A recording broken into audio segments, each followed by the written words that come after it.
Саламатсызбы? Эгер сиз биздин каналга жаңадан кирсеңиз, жазылыңыз жана лайк басыңыз. Лайк баскан адамды Алла сактасын.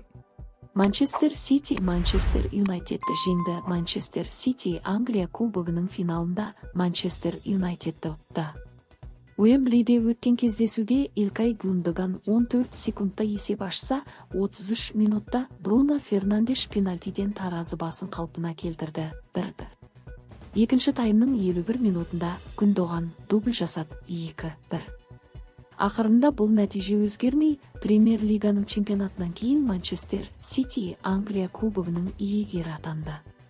Алда команданы 10 маусымда Интерге қарсы әкіл финалы күтіп тұр.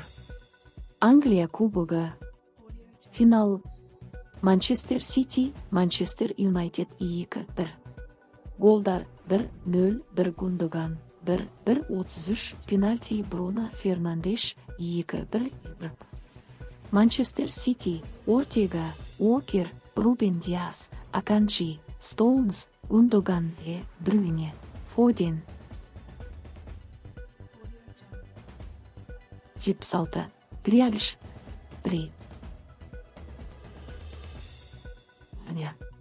Манчестер Юнайтедде Хия, Ван Биссака, Варан, Линделов, Мактамини 83, Шоу, Эриксен, Гарначо 62, Казимиро, Фред, Бруно Фернандеш, Ихорст 8.